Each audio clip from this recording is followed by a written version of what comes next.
fait 4 semaines que nous sommes en France et nous tenions à faire un retour sur notre petite expérience en Afrique. Voilà, donc ce retour, c'est pas une FAQ, hein, c'est pas l'objectif du tout. On a fait il y a déjà l'an dernier, il y a plus d'1 an, une FAQ, donc on mettra ça, le lien ici, c'est la V22. L'objectif, c'est de te présenter les points qui nous semblent pour nous les plus importants. On a 4 ou 5 points à développer et pour faire un petit retour d'expérience sur notre vécu pendant 1 an et demi sur le sol africain. On commence par le premier point. Insécurité ou sécurité en Afrique? Est-ce que c'est un mythe ou une réalité? Nous, on ne s'est jamais senti en insécurité en Afrique. Pendant les 48 000 km que l'on a parcourus sur les 9 pays. On a vu effectivement des hommes armés qui nous ont arrêtés, mais c'était pour nous demander de l'eau, pour nous demander à manger. Chose que l'on a faite, on leur a donné un peu d'eau, on leur a donné un peu à manger, mais jamais ils n'ont été agressifs avec nous. Oui, on n'a jamais perçu d'agressivité envers nous et même d'agressivité entre compatriotes. On n'a jamais observé de scène de violence. Donc mythe ou réalité, ce qui est certain, c'est que comme tu peux le voir sur la carte, quand tu parcours la carte, la planisphère du monde et que tu observes le taux d'homicide dans le monde et sur les différents continents, on peut s'apercevoir qu'effectivement le continent africain et particulièrement l'Afrique australe, l'Afrique du Sud, la Namibie, le Botswana et plus haut l'Afrique de l'Est, l'Ouganda, la Tanzanie, ce sont des pays qui sont exposés à un taux d'homicide particulièrement haut. Comme l'Amérique du Sud d'ailleurs, hein, avec le Brésil, le Venezuela et d'autres pays. Donc chacun en pensera ce qu'il voudra. Sauf que le taux d'homicide, on ne connaît pas la raison. Voilà, tu as raison. Voilà. Et hier soir, on en discutait. Et tu as une excellente remarque. C'est qu'en fait, oui, voilà, on ne connaît pas la raison. Nous, ce qu'on nous a dit, c'est que effectivement, il y a des hommes armés. Surtout, on en a aperçu autour du lac Turkana, mais c'est pour protéger leur bétail, parce qu'entre tribus, ils se volent le bétail. Donc voilà, donc ils se protègent et voilà pourquoi ils sont armés. Mais ce qu'il faudrait savoir, c'est les raisons de cette carte qui... les raisons des homicides. Des homicides, c'est voilà. Simplement une représentation du taux et du nombre du taux d'homicide par centaines de milliers d'habitants. Qui est exposé donc la carte, hein, on a essayé de fouiller un petit peu et de chercher les sources, donc il faudrait y passer beaucoup de temps. Voilà, nous on peut parler que de notre propre expérience et on peut dire qu'ils sont plutôt dans la prévention vis-à-vis des touristes, vis-à-vis de nous, que globalement dans l'agressivité. On n'a jamais eu une once d'agressivité envers nous sur le continent africain pendant cette année et demie passée. On passe au deuxième point. Alors on peut passer au deuxième point. On t'invite bien sûr à poser des questions. Hein. Chaque point est loin d'être exhaustif, on l'a dit au début. Non, sinon ça va prendre 4 heures. Sinon ça prendrait des jours parce qu'on a beaucoup de choses à raconter. Donc on le redira à la fin. Si tu as des questions, n'hésite pas. Le point suivant. Alors on va passer à Maxou et la cellule. Maxou et la cellule, il y a des choses à dire. Ouais. On a déjà dit beaucoup de choses dessus. Oui, mais on a déjà parlé on va sur faire les vidéos, sur certaines vidéos. Ouais, sur certaines vidéos. Mais on va faire un bref résumé de ce qui va et de ce qui ne va pas. Et il n'y a pas grand-chose qui ne va pas en fait. Hein. Non, alors le Maxou. Maxou, on en est très content. On n'a jamais eu de grosses pannes. Il a toujours bien roulé et il nous a bien servi quand il y avait effectivement les parties dans certains pays où les routes étaient vraiment très très très mauvaises. On a utilisé très très peu en fait la fonction 4x4. Oui, on a discuté. Oui, on a discuté encore hier soir avec des amis. Alors, est-ce que c'est vraiment nécessaire? Non. C'est un plus. C'est un plus. Voilà. On fait ce qu'on peut avec le véhicule que l'on a. C'est comme Tiga et puis Titol, si tu te souviens de cette vidéo avec ce couple extraordinaire. Eux, ils sont en 2-2 ils passent là où ils peuvent passer. Donc, ce qui veut dire que le 4x4 nous a permis effectivement d'aller dans des zones où on n'aurait pas pu passer en 2x4 parce que au Mozambique, par exemple, on a fait beaucoup de... On a fait du bord de côte dans le sable. On a roulé beaucoup dans le sable. Maintenant, le reste du temps, si on regarde sur l'exploitation complète de ce véhicule, je disais hier soir, peut-être qu'on est 2 ou 3% du temps réellement en 4x4. On a vraiment l'utilité du 4x4. Mais c'est vrai que ça nous a été nécessaire dans certaines situations. Ouais. Ça permet de sortir un petit peu des sentiers battus, on va dire. Voilà. Oui, un petit peu, beaucoup quand même. Voilà. Alors, la cellule? La cellule, oui, parce que ça, il y avait Maxou, le porteur, il y a la cellule. Donc la cellule, on rappelle juste que c'est une autoconstruction. Donc c'est nous qui l'avons construite nous-mêmes. Conception et construction. Et construction. Et validation. Voilà, elle est validée. Pas de souci. Voilà. On peut dire qu'elle tient la route. Ou tient la piste plutôt. Oui. Donc ça a été un retour en fait de nos expériences précédentes. Il y avait des choses qu'on voulait, des choses qu'on ne voulait plus. Parmi les choses que l'on voulait, c'était un lit permanent, que l'on n'ait pas à le faire le soir et à le défaire le matin. C'était une véritable table avec des assises où l'on puisse s'asseoir, travailler, manger, être confortable en cas d'intempérie. Oui, pouvoir faire de la lecture, voilà. Pouvoir faire un jeu comme le Scrabble que l'on a amené. Voilà, passer du temps. Vidéos. Passer du temps dans notre magnifique salon. Voilà. Voilà, faire des vidéos, ouais, pour toi. Alors, qu'est-ce qui se passe?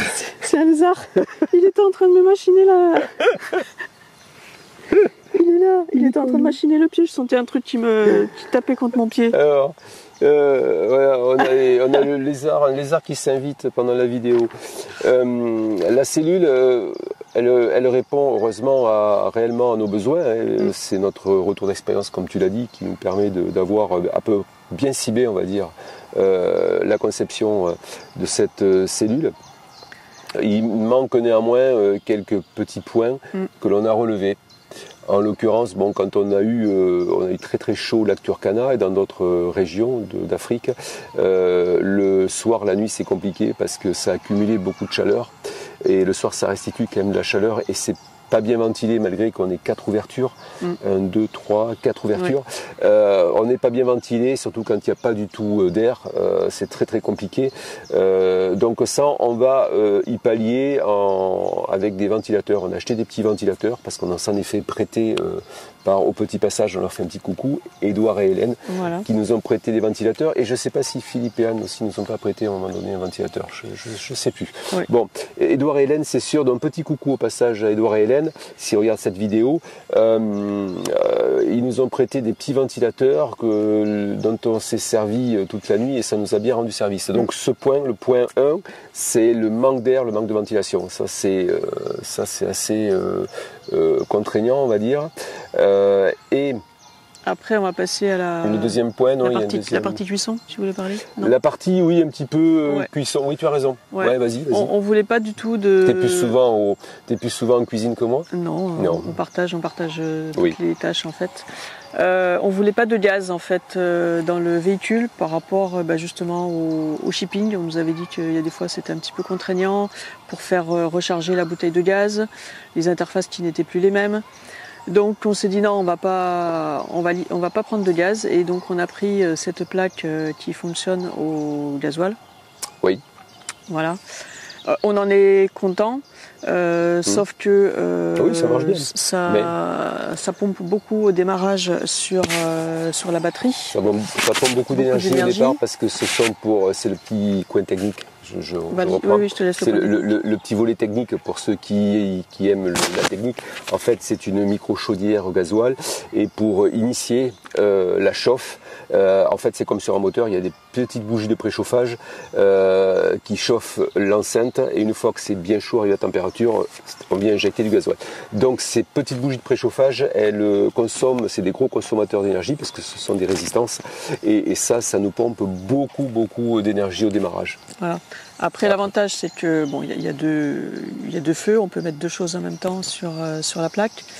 Je mets mes lunettes. Le côté pas top, c'est que ça chauffe beaucoup, et quand il fait chaud, ça nous chauffe encore plus la cellule. Quand il fait froid, c'est bien, mais quand il fait chaud, ça nous chauffe beaucoup la cellule.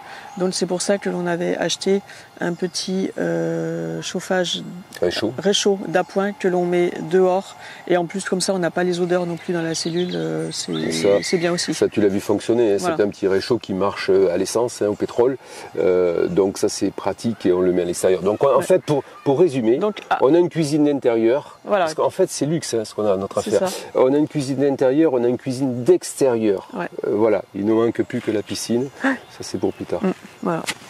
Donc si ça serait à refaire, on prendrait une plaque au gaz. Oui, voilà, c'est pour résumer en fait. Pour résumer, voilà, finalement on reviendrait au gaz. Voilà. Le deuxième point, c'est notre autonomie. Tu l'as vu en Afrique du Sud, avant qu'on parte. À Durban, à Durban, tu te rappelles, Véro, solar panel, ça, c'était un peu compliqué pour se faire comprendre. We want solar panel. Do you have? Hello. Hello, do you have solar panel, please? Et donc c'est notre autonomie en électricité. Il y a deux points.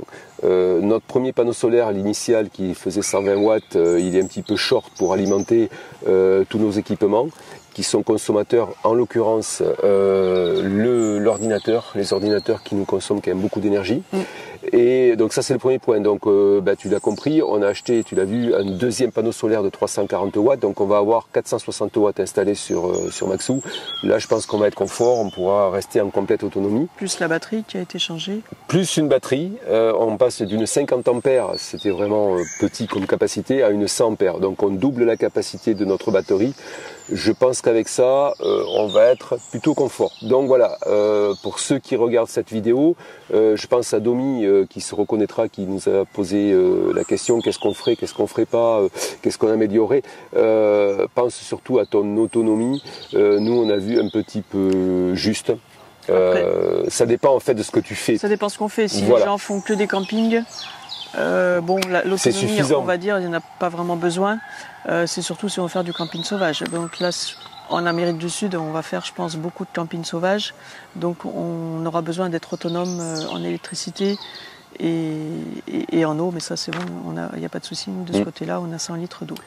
Oui, voilà. Donc comme l'a dit Véro, effectivement, ça dépend ce que tu fais. Parce que dès que tu es au camping, tu te raccordes au parc en général. Et donc là, le problème ne se pose plus. Voilà. Ce qu'on peut dire sur... il y aurait encore beaucoup de choses à développer. Oui, sur la cellule et sur le véhicule, mais dans les grandes points lignes... les plus importants sur... Voilà, les points majeurs, on va dire. Le reste... La cellule est qualifiée, on peut le dire aujourd'hui, elle est qualifiée piste, elle n'est pas qualifiée vol, mais elle est qualifiée piste. Il y en a qui comprendront. Et on est très content de cette cellule. Elle est solide. On n'a eu aucun problème de conception en termes de solidité, de robustesse. Donc voilà, c'est parfait, on va continuer avec. On passe au troisième point. Troisième point. Le pays d'Afrique que nous avons préféré. Alors le pays d'Afrique que nous avons préféré, oui, celui qu'on a mis, on a fait un petit classement. Number one. C'est la Namibie. Tu t'en doutes, on en a déjà parlé, on l'a déjà évoqué. La Namibie, on va pas y revenir dessus, tu le sais, parce que c'est un pays extrêmement versatile, il y a peu de monde, ça nous plaît beaucoup, il y a des grands espaces, il y a des parties très minérales, il y a la bande du Caprivi au nord-ouest, au nord-est, qui est une zone humide, une zone verte, il y a de très beaux parcs.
rapidement brossé. Voilà. Et après, il y a le côté économique aussi, il y a le côté infrastructure. Les infrastructures sont propres, ne sont pas trop chères par rapport au Kenya ou la Tanzanie. C'est nettement moins cher. Oui, voilà. Donc pour tout ça, les entrées de parc sont aussi pas chères du tout. C'est tout à fait raisonnable. Ouais. Avec des structures d'accueil qui sont d'un très bon niveau, propres, bien équipées. Voilà, on est vraiment sur une zone, la Namibie, qui nous on trouve hyper sympa. Je pense qu'on y reviendra. C'est vraiment notre coup de cœur. Et on n'est pas les seuls. Les gens, les personnes, les voyageurs qu'on a croisés comme nous, les overlanders qui sont dans le même concept que nous, souvent on leur pose la question justement pour savoir quel est leur ressenti, parce que s'ils ont fait à peu près le même parcours que nous, on leur dit quelle est votre région préférée d'Afrique, et souvent. C'est la Namibie qui ressort. C'est la Namibie. Donc, et après le deuxième, c'est le Mozambique. Ouais. Le Mozambique, après. Je veux dire, les gens sont accueillants, mais les gens sont accueillants partout. Donc ça, c'est pas forcément un critère. Ça c'est une constante en Afrique. Ça c'est une constante. Mais le côté sauvage aussi, les côtes, donc, qui sont magnifiques.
Du bord de l'océan Indien, qui sont très belles, tu l'as vu sur les images. On mettra aussi peut-être ici, là, en haut, le rappel d'une vidéo à Vilanculo, en l'occurrence. Je ne sais plus laquelle c'est, ça va être la 30 et quelques, je ne me souviens plus. Donc voilà, le Mozambique a été le deuxième coup de cœur. Oui. Voilà, et puis après, comme tu l'as dit tout à l'heure, c'est des classements qui sont les nôtres, c'est toujours arbitraire et subjectif. Ah oui, ça nous appartient. Hein. Ça nous appartient complètement, c'est notre expérience qu'on peut dire, c'est que de toute façon, partout on a été bien accueillis et les Africains sont adorables.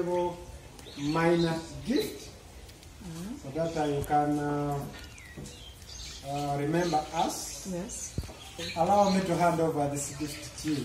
Okay, thank you so much. Thank you. Okay. Azira. Thank you. Good job. Oh oh. Oh oh. Oh.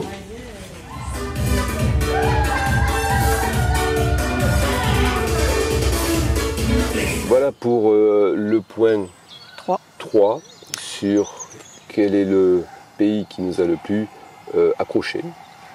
On va passer au point 4. On va passer au point 4. Et si c'était à refaire?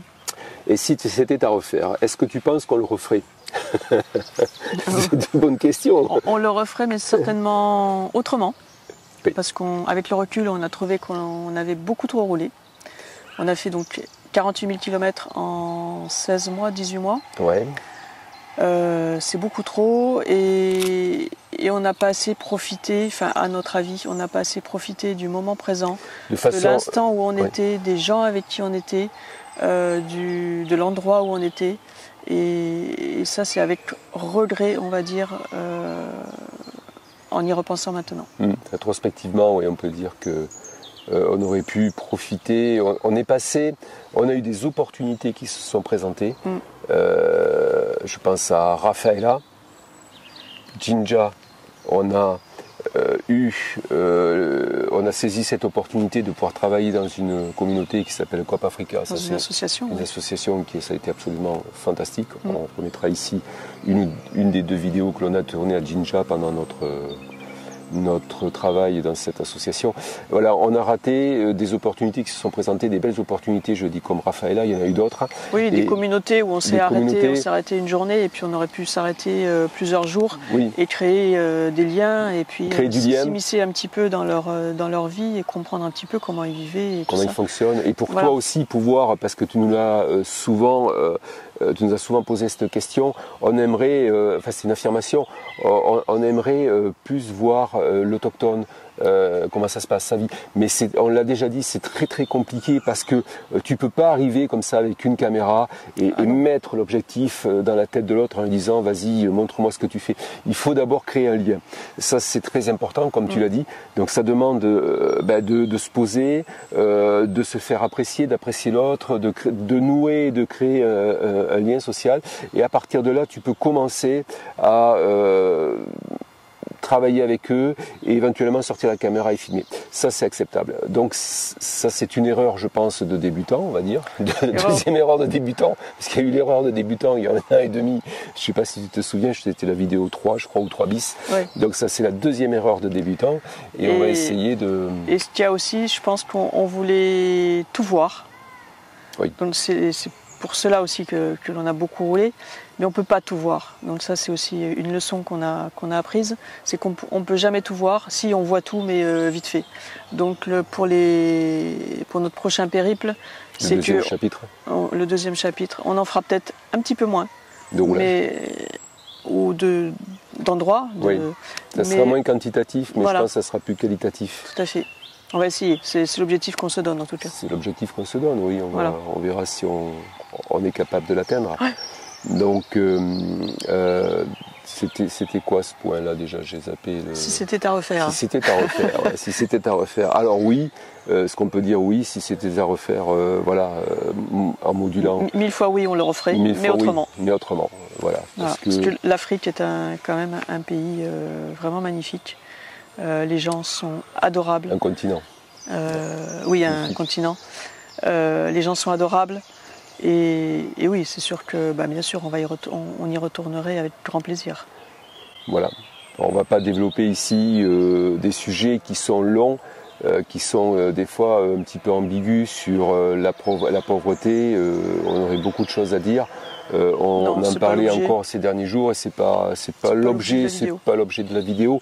La charité, tout ce qu'on fait pas en Afrique et tout ce qu'on a constaté, l'écologie aussi bien sûr, qui est un point important pour nous, mais c'est pas l'objet de cette vidéo. C'était est-ce qu'on le referait? Oui,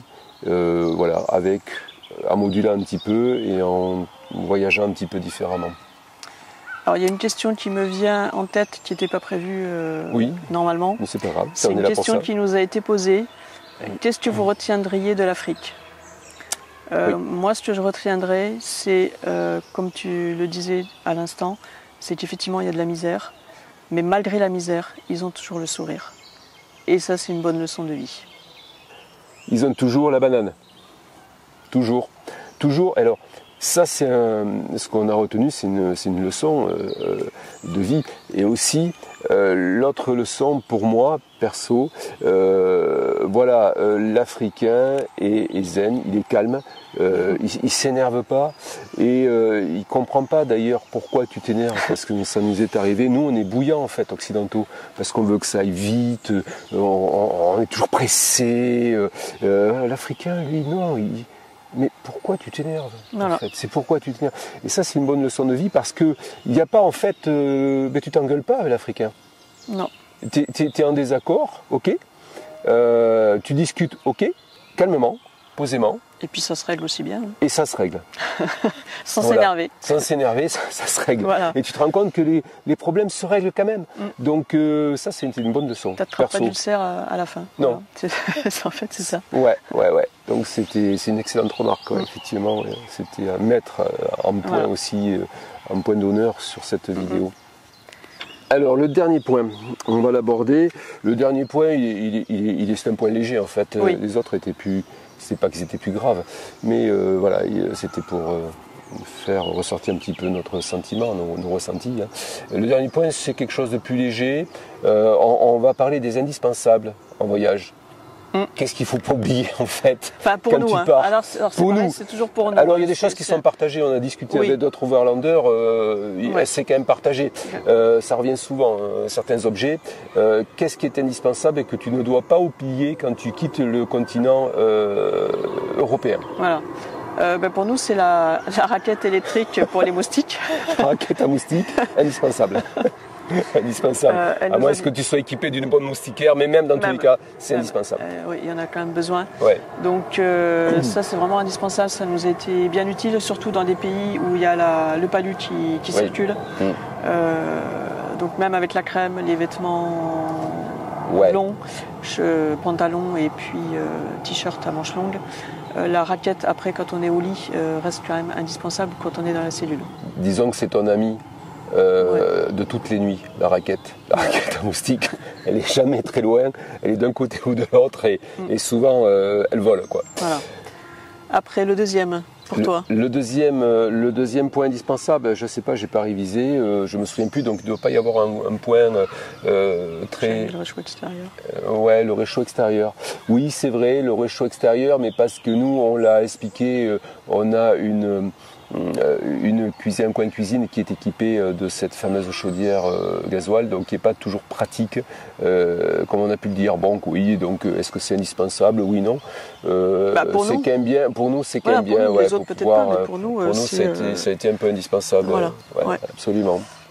Et après, dans les objets que tu peux te passer, pour nous, ce que je peux dire, c'est que au fil de la piste et sur la fin, on s'est libéré de la deuxième roue de secours, parce que là c'est pareil, il y a deux écoles, ceux qui disent il faut absolument une deuxième roue, ceux qui disent qu'avec une seule roue ça suffit parce que tu trouves toujours quelqu'un pour te réparer, et même toi-même, nous on est équipés, on a ce qu'il faut à bord pour réparer un pneu. Donc la deuxième roue de secours, on l'a revendue en cours de voyage, en fin d'année dernière je crois. Et le tir-fort aussi de 4 tonnes que l'on avait à bord, qui pèse 50 kg avec le câble de 25 mètres. On l'a aussi, celui-là on l'a donné carrément à Durban avant de partir. Ça nous faisait beaucoup de poids à bord. Ça nous prenait beaucoup de place, beaucoup de volume. Donc ça nous a permis de redimensionner un petit peu la place arrière, je dirais, derrière nos sièges avant, de redimensionner et de réagencer un petit peu tout ça. Donc ce sont deux gros éléments que l'on a évacués et qu'on ne considère pas comme indispensables. Alors peut-être que l'avenir nous donnera tort, on ne sait pas. Mais voilà, aujourd'hui, voilà, ce qui me paraît être... ce qui est important par contre, c'est d'avoir... bon, quand tu sais bricoler, mais bon, ça tu l'as compris, tu nous as vu à l'action. C'est d'avoir de l'outillage. On est rentré en France là aussi pour récupérer quelques éléments d'outillage pour que on les ait à bord pour l'Amérique du Sud. Il nous manquait quelques petits appoints que l'on a fait pendant notre passage en France. Et après, les choses aussi qui n'ont pas été forcément indispensables, c'est que l'on a amené beaucoup trop. On a amené trop de vêtements. Oui. Bon, on n'en a pas beaucoup, mais malgré le pas beaucoup, on en avait encore trop. L'armoire est petite, on n'avait pas grand-chose. Ouais, mais malgré ça, on en a encore ramené. On a ramené en septembre quand on était revenu. J'en ai encore ramené cette fois-ci. Et on s'aperçoit qu'en fait, on tourne toujours avec les mêmes vêtements. On met un vêtement, on l'enlève, on le lave, on en met un autre et puis on tourne avec deux changes. Un change et puis voilà. un vêtement porté. Voilà, et puis donc là on était beaucoup en short et en t-shirt. Oui, aussi. Quelque chose d'un petit peu plus chaud pour le soir, un polaire, un vêtement de pluie. Indispensable. Voilà, et puis après si on fait de la randonnée, donc des chaussures de randonnée. Des chaussures de marche, les voilà. réelles chaussures de marche. Ouais. Enfin, tu l'as vu, on remet là d'ailleurs la vidéo ici en haut. Du Mont Kenya. Voilà, mental ou physique, les 5000 mètres que l'on a grimpé donc au Mont Kenya. Voilà, et après là il te faut un petit peu plus d'équipement, mais on n'avait pas un équipement d'alpiniste, on s'est équipé avec donc. On trouve sur place après à louer, de toute façon. Voilà. On trouve à louer sur place des équipements. Adaptés pour les expéditions qu'on veut mener. Ce qu'on refera sûrement d'ailleurs en Amérique du Sud, on refera des expéditions comme on a fait au Kenya. Et puis il y a des vêtements aussi partout, hein, donc on peut acheter des vêtements sur place. Ce qui est mieux, c'est que ça fait travailler donc le commerce local. Donc alors voilà, c'est une autre thématique, mais c'est bien de le rappeler aussi. Ouais, ça fait marcher l'artisanat local. Et puis souvent c'est des vêtements qui sont adaptés au contexte. Là, quand on va partir en Amérique du Sud, quand on va faire ça fait un souvenir, les altiplanos, on va acheter. S'il faut acheter des doudounes, on achètera des doudounes en peau de biquette là-bas, en peau de lama ou d'alpaga, et des bonnets avec les rabats là, voilà. Et puis ça sera sympa. On a déjà le chapeau, j'ai déjà le chapeau pour le Pérou, mais on achètera un équipement adapté. Voilà, on a abordé à peu près tous les points que l'on voulait te présenter. C'est pas, voilà, on n'a pas tout abordé, mais parce que sinon ça va durer trop longtemps. Oui. Et puis le principal, on va dire. Oui. Et puis à toi d'aller revisiter aussi notre vidéothèque. Maintenant, j'ai regardé hier soir, je crois qu'on a 72 vidéos sur l'Afrique au total sur ces mois passés. Donc, on a développé dans certaines vidéos quelques thématiques un petit peu spécifiques à la région qu'on visitait. Donc n'hésite pas surtout à nous poser des questions. Si tu as des questions supplémentaires, on te répondra avec plaisir, il n'y a pas de souci. Et puis là, nous on se prépare à partir pour monter vidéo. Ouais, quand tu vas regarder cette vidéo, on sera à quelques jours du départ. Hein. Voilà. Ça va faire maintenant 5 semaines bientôt qu'on est ici en France, donc on est sur le départ. Les billets sont pris. Les billets d'avion sont pris. Ouais. Maxou n'est pas encore à Montevideo, mais ça ne va pas tarder. Il est à Panagua. Paranagua en Argentine, au Brésil, pardon. Donc il repart dans quelques jours. Il va mettre 2 jours. En fait, il y a 2 jours de navigation pour arriver à Montevideo. Donc voilà. On va le récupérer très très bientôt, le Maxou, pour voir comment il va, s'il va bien. Et puis lui dégourdir aussi les pattes parce qu'il en a besoin depuis un mois et demi, là, un mois qu'il est en conteneur. Voilà. On te donne rendez-vous donc sur le sol sud-américain. Ouais, on te dit pas quand, on te donne pas rendez-vous à la semaine prochaine parce que voilà, ça va prendre un petit peu de temps, les préparatifs de départ. Il va falloir dédouaner le véhicule, on a un petit peu de bricolage à faire, comme tu le sais, en arrivant pour réinstaller l'électrique et le panneau solaire. Mais dans tous les cas, on te dit à très très très très vite. Et puis comme d'hab, on va pas te le redire à chaque fois, mais enfin on le dit quand même, c'est pas grave. Abonne-toi, active la cloche pour avoir les notifications des sorties des vidéos. Partage. Et puis partage avec tous tes amis, ton travail, ta famille et tout le monde. Et puis on se donne rendez-vous très très bientôt. À très très vite. On te dit à très bientôt. Donc rendez-vous en terre sud-américaine. Ciao. À très bientôt. Bye.